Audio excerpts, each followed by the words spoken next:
Hi, and welcome to the Sit Down with Suzanne show. I am your host, Suzanne. So I'm so very excited about this week's episode. I do want to apologize first, though. I wasn't able to get last week's episode up and running. I had some technical difficulties that I wasn't able to overcome. So I thank you guys for bearing with me, my loyal fans and listeners. I promise you I will do everything in my power to get an episode of Sit Down with Suzanne up every Friday. As I learn more about this podcasting world, I am excited just about the future and the things that I envision, the things that God has placed into me. And I know that it's going to come through. So bear with me. I believe in manifestation, I believe in destiny. And I think that what I see, the vision that I see in front of me, will come to pass. It's going to take some growing pains. I'm going to have some moments that I might want to scream, but in the end, I know that it will be well worth it. So bear with me as I go through this, and thank you for being loyal and for being a supporter. So, the kids are back in school, right? So I have had an outstanding summer. I work full time and I go to school full time. I think I've mentioned it in one of the episodes that I am pursuing a degree. So I am pursuing dual masters. I am getting my MBA, which is a master's in business, and an MSOL, which is a master's in science in operational leadership.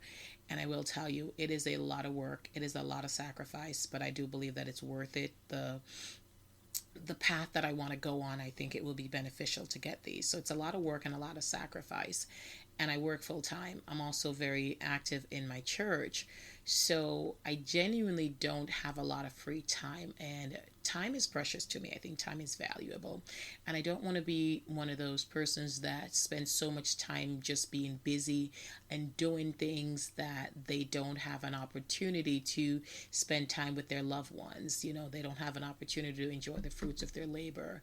I say to my husband sometimes, we pay our mortgage every month. I want to make sure that I enjoy my home. So that's why I have things like movie nights and, karaoke nights and things like that, just to have a moment to sit down and enjoy the home that we work so hard to pay for. Um, and just hanging out in the living room and just enjoying every single moment. I don't want to have a home that I'm in and out and I never see. And I'm the same way about summer. The kids are in school all throughout the year, and I try to take vacation off with them, um, the vacation months. But in the summer months, it's a very long time that they're out of school. So I do try to take a vacation in the middle of each month. So during the month of July this year, we actually went to Virginia Beach. It was my first time in Virginia Beach. Really nice. The kids enjoyed it. The kids love the beach, anything in the water. They're like little fishes or little mermaids, whatever they're calling themselves now, right? So we had a ball. And then on our way back from Virginia, we stopped in Washington and it was outstanding. We visited several places, but the place that touched me was just visiting the African American Museum at the Smithsonian. Just the history, the culture. There's so many things, and if you have never been there, I'm going to urge and encourage you to go check it out. It was just so important that my kids see this, and they also enjoyed it. And certain aspects, like the entertainment pieces, and but then just going down and seeing, through slavery, and it's just heartbreaking and heartrending to see what we went through as a people. And the thing about it was the fact that we overcame, and where we are now. So I'm so proud of the resilience of my people, and I am so proud to be a black woman and just to be a part of that legacy, that history, that generation, that foundation that endured so much. So I could even have a forum like this where I can sit down and you guys invite me into your homes, into your cars, wherever you are that you listen to the podcast. So I'm grateful and just beyond humbled by those things. So we did stop in Washington and just, we went to the Martin Luther King Park. We did see the White House. We just explored all these things out there. The Washington Monument. Actually, when we were out there, it was the 50th anniversary of the Apollo moon landing. and they actually had a thing there. They showed the movie on the monuments. It was really beautiful. So I had a really good time there with the kids, the hubby and the kids. And that was one of the first times I decided to like do a long drive on a vacation. And the car ride was pleasurable because we were in it and we were singing and just really having a good time. And we came back and actually went to Block Island, which is a place in Massachusetts. And just the beach. The water is cold. I'm telling you that it was no Virginia Beach. So we did that.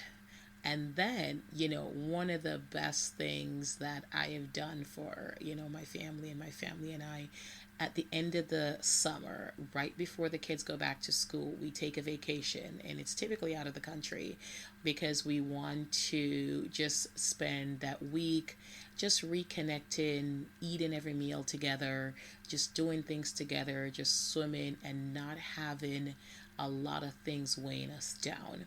I will tell you that I tried to get as much homework done as possible so I wouldn't have homework there because I did take some summer classes and I did have to take 2 classes remote from there. But overall, I didn't do much work there. Believe me, I tried to, but the kids were like, "Mom, come to the beach, come in the water." So I will tell you that I did. I did just that. I put the laptop down and I went to the water and I had fun and I wasn't worried about my hair getting wet. It did get wet, by the way. It was just so much fun. So this year we did go to the Bahamas and we had such an amazing, incredible time. The place was beautiful. The water was just warm and inviting. We snorkeled, we kayaked, I did a paddleboard. My husband took a video and I just had a glorious fall, but it was just so much fun. The hotel we stayed at was just everything. We had meals together, we prayed together, we sang, we danced, we just did so much things, and it was an incredible experience. Came back, and my daughter turned a teenager, and my daughter also started high school.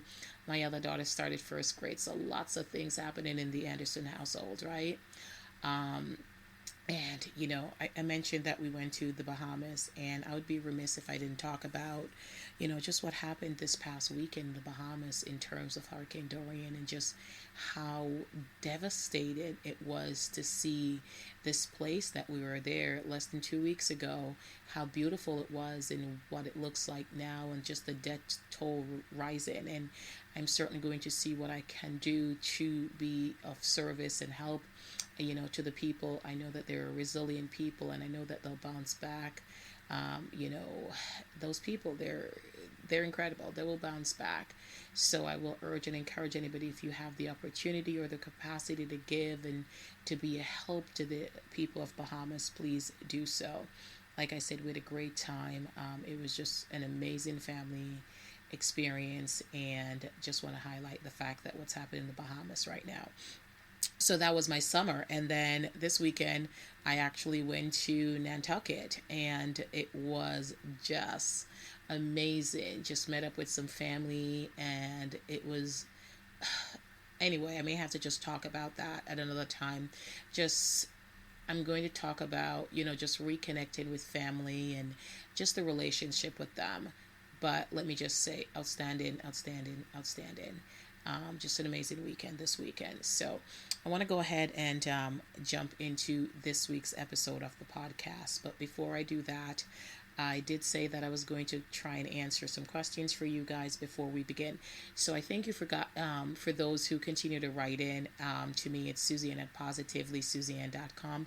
Please share the information. I want to make sure that others get the information, and if it's helping you, I'm sure someone else it can help them. Also follow me on social media under Suzanne, Positively Suzanne. I'm on Facebook, I'm on Instagram, I'm on YouTube, I'm on Twitter. I do try to share positive information every day or every other day. I do a little video called P-Pop, where I do about 59 seconds of encouragement and empowerment. And I'm very I try to deliver uplifting messages and empowering messages every single day. Like I said, my platform was formed because I wanted to do something that didn't deal with negativity, something that highlighted positivity and highlighted that there's positive things that are happening. So, that's how my platform came about. That's how the Sit Down with Suzanne podcast came about. So, let's see. A couple of questions. So, first question, where do I get the ideas for my show? Well, I do plan out, what I want my shows to be, and I have a list of topics that I want to go over, and I really get it from everyday life. It could be something that I'm experiencing at work. It could be something that I'm experiencing in my personal life. It could be something that I'm experiencing, with one of my clients, and I feel that the information would be beneficial to somebody, and that's how I share it. Because, here's the deal. I definitely want to help somebody. And like I mentioned before, everybody wants the capacity to help millions. But if I can help one or two or three or four or five, I want to help you. And if you're that person that I'm able to help, that's great. So, the ideas from my shows come from life, from every day, the things that I'm living, the things that I'm experiencing, the things that I'm going through. So yeah, that's where I get my inspiration. And, my family will play a lot in it because my family is very important to me. And then, the final question is, will I ever do a live show? I'm hoping to. I'm working on it. The thing about doing a podcast, I'm able to do it anywhere, where I have my equipment and my laptop, and I do try to go somewhere where I don't have a lot of sound. So there's times that you're doing a podcast and there'll be an unexpected sound, and that's not something. I do want a clean show in terms of the technical components. So doing a live show is different. And then I also have to coordinate to have somebody there. So anyway, I'm working on it. I am hoping to have a live show pretty soon, or if not a live show, then maybe do a recorded show but with video, and then I could post it on my YouTube channel. But that's all coming soon. So I thank you for the questions. So you know how I said that my shows are created based on things that are happening. Well, this week's episode, I wanted to talk about relationships and just what relationships are about. And this episode is called The Relationship Show. Now, I've been in a relationship with my husband for a very long time, and we've been married for a very long time. Doesn't make me an expert, but it does give me some insight into relationship. So I've heard since I was a little girl, and I actually read an article that was written in 2013 that says that 50% of all marriages end in divorce. And I've dug a little deeper, and over the past few years, it's saying that the rate is not 50%. It goes anywhere from 43% to 46%. So it's different, depending on who you talk to, depending on who you read. There are some people that says that you're not able to come up with an accurate number.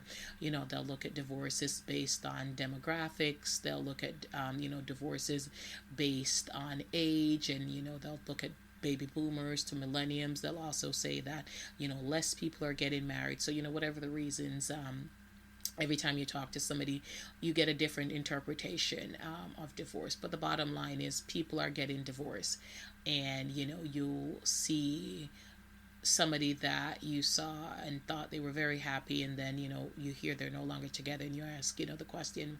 My first thought would be like, what happened? After 20 years of being together, what happened? But before you get married, you have to be in a relationship. So let's talk about relationships. A lot of people have a lot of different expectations when they're in a relationship. I remember when I was in high school, and a young lady said to me that, when her boyfriend hits her, she knows that he loves her, because that intense jealousy, shows love. And I remember thinking to myself, no, it don't. because he's hitting me. I'm not into that foolishness. And I'm very lucky and very blessed. I've never had an opportunity to be in a relationship like that. And I think it's unfortunate that she felt that way. I don't know if this is the way she feels now. Like I said, it was a long time ago when I was a kid, but I remember that just because it stuck out to me so much, because I know so many women who they didn't quite voice it, but they kind of expected it because it's what they were used to. They were used to, the men putting their hands on them. And I had vowed at a very young age that the relationship that I was in, I was going to have respect.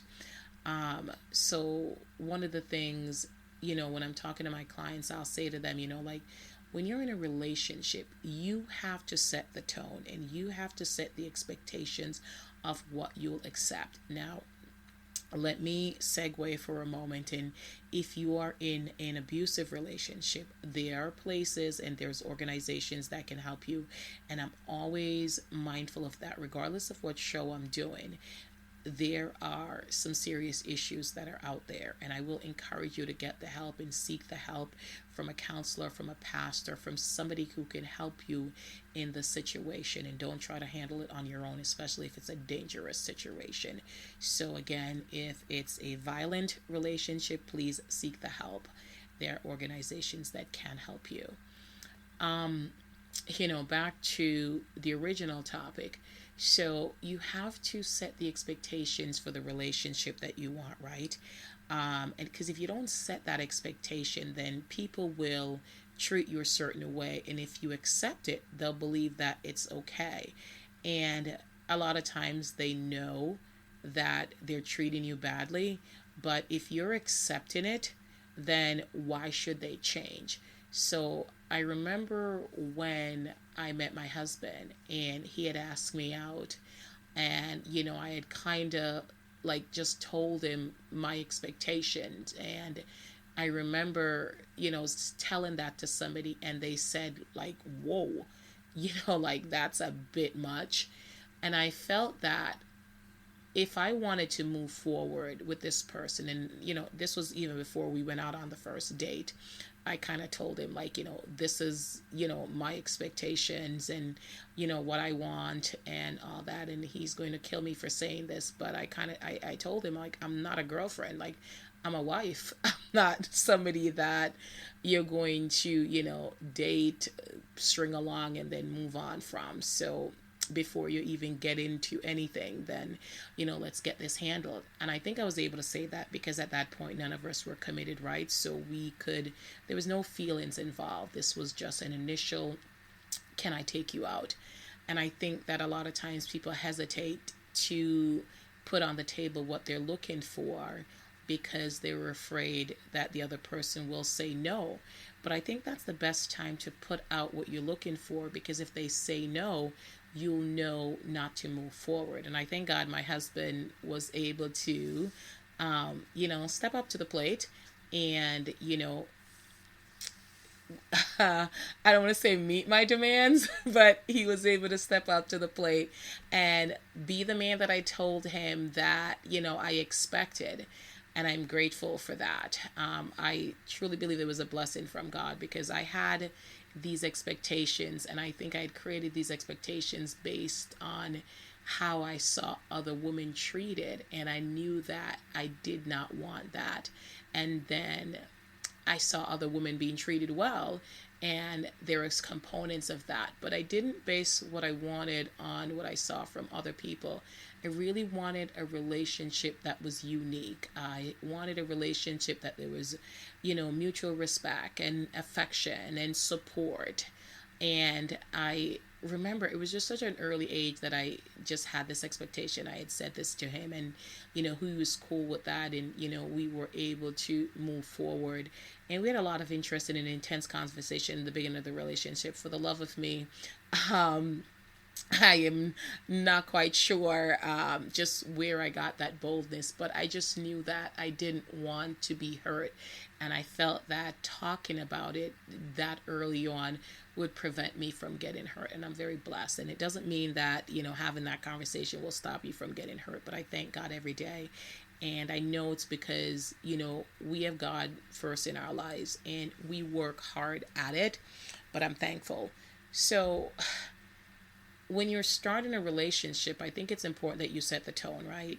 And let people know what you are willing to accept. And as you go forward in the relationship, you have to be honest. You have to let the person know if the things that they do hurts you, if the things that they do support you.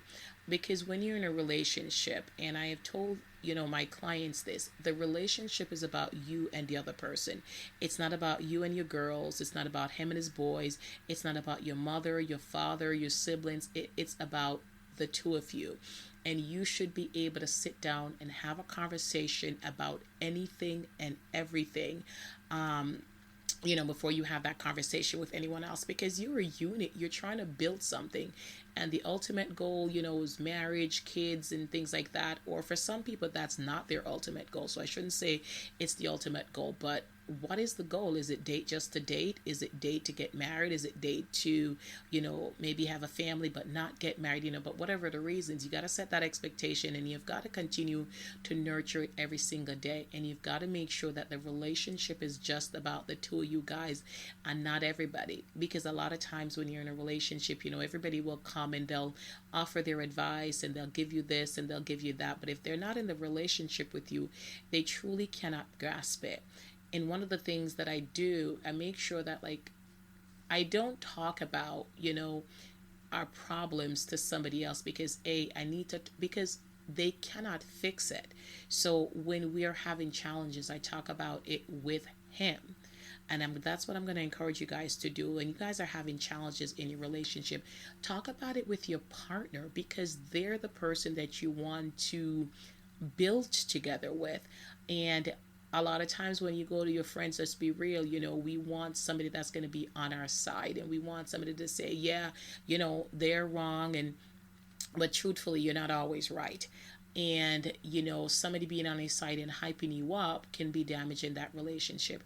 And then don't talk bad of the person. If you're in a relationship with somebody, you shouldn't be talking bad of them, because then when you forgive them and the other person that you spoke bad to them about, with them about that, your loved one, they're not going to be able to forgive them as quickly.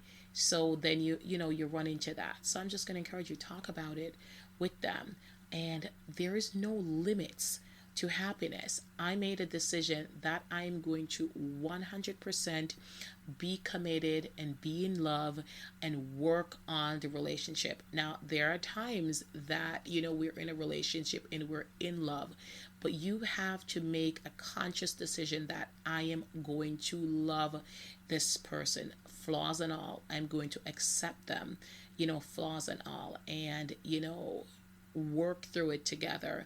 And there's no limit to how happy you should be. And whatever makes you happy, do more of it. If it's silly, do more of it. And talk talk. I cannot say that enough. I think a lot of times relationship end because there's a breakdown in communication, because people are not talking to each other. And here's the thing that I know that happens with relationship: when you're not talking to each other, you get used to not talking to that person. You get used to going to somebody else with your problems and your triumphs. So you get used to not being dependent or reliant or connected with that person. And then eventually, as you're going through, there's certain things that are happening in your life and you're not connected to that person. You're not celebrating your wins. You're not, getting encouragement. You're not being comforted when you're hurt.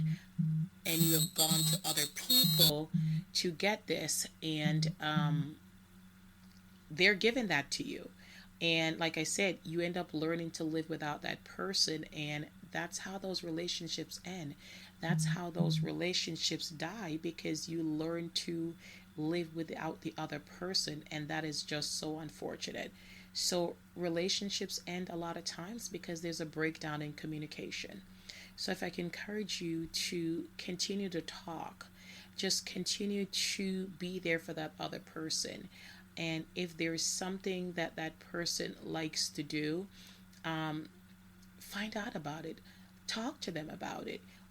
There's certain shows that I watch that my husband thinks they're absolutely atrocious, and there's things that he watches that I just can't even fathom. He'll watch the most boring shows. He will sit down and watch, you know, them finding a ship that was sunk to the bottom of the sea and finding treasure and all that. And that's just not me. But sometimes I'll just sit there and just read a book while he does that, just to be with him there in that moment. And we have a lot of public moments. It's the age of social media, right? You post this, you post that, you're out, you're having fun, and you're like, oh, let me post this, hey, I'm here and there. But we have so many private moments that are meaningful just to us, that we are alone and we're connected and we're just silly, and we're watching. So create those moments where it's just the two of you guys, where you are just doing things that just brings you joy, where you're doing things that he's happy, where you're happy, where you're talking. And I'm going to be real with you, not all men like to talk, but talk to them anyway. And even if they're just giving a nod, because they're not going to be your girlfriends, and that's okay. I don't want my husband to be my girlfriend, but I don't want to have a husband that I can't talk to. I don't want to have a husband that I can't share something silly with. I can't pick up the phone and says, oh my goodness, like the other day I went to the mall and I was trying to find a parking spot, and every time I found a parking spot and I swung around, it was a tiny car, and I was just so mad. I was like, called him and I was like, I tell you, I cannot deal with these tiny cars, like, oh my goodness. So it's just like things like that. So I just want to encourage you, just talk to the other person, because talking goes a long way. Create moments where it's just the two of you guys. Don't set any limits on your relationship. Don't take the advice of others about your relationships, especially from others who, might be in a tough relationship themselves, and especially from those who might not be in a relationship and they want to offer you advice. Because you just got to be mindful of the people that are giving you advice, because you want to ensure that, they have your best interests at heart. Because sometimes there's that saying, right? Misery loves company. And they might want you to be unhappy too. I mean, a true girlfriend or a true friend won't want that, but let's be real, right? People do want people to be as unhappy as they are. So you're in a relationship, that relationship is about you. So, and the person that you're in it with. So you need to focus on that person and do what you got to do to ensure that you're happy. I mean, nobody wants to go from relationship to relationship, and ultimately ask yourself, what do I want out of this? And when you decide what you want, go for it. Just like you set a goal in your career, go for it. I want to have a great relationship. Well, what's going to give me a great relationship? It's talking to each other. It's hanging out with each other. It's being there for each other. It's supporting each other. It's cheering them on when they're doing something. It's supporting them when they're feeling down. It's encouraging them, if they're going after a goal. That is what makes a relationship work. That is what makes, that's what makes my relationship work. So I encourage you to find out what makes your relationship work. What are the moments that you treasure, and how can you have more of those relationship moments, right? Decide what you want out of the relationship. Decide what you're willing to accept. And if it doesn't bring you peace, if it doesn't bring you joy, you need to learn how to walk away from it, because you're too important. Even the other person is too important to just be unhappy. I mean, life is so short, right? We have one life to live. Why spend it being unhappy? Why spend it in a relationship that is not going anywhere, that you are absolutely miserable? If you're in a relationship and you dread the thought of seeing them, of hanging out with them and being with them, then you need to ask yourself, is this the relationship I want to be in?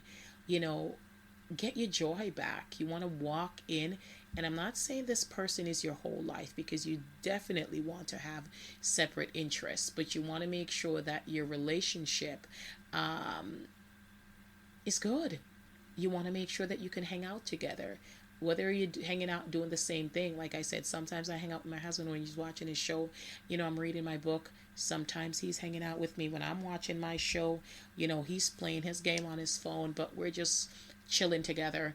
Or, we have these moments that we do things, together. Like we have our own shows that we watch together. Like there's all these shows that we each watch individually, which we don't get right now. He's in his whole Stargate phase, and that's not me.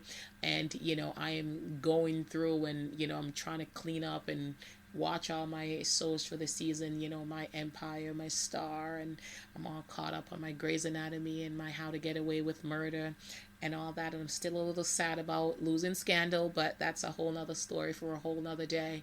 But there are certain shows that we watch, we watch together. We watch our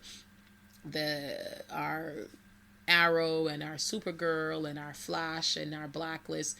Those are our shows. We don't watch it without the other. So, we create these little things that are just us, that are unique to just us, and we are happy with it. So, I don't want to end this show without just repeating a couple of things.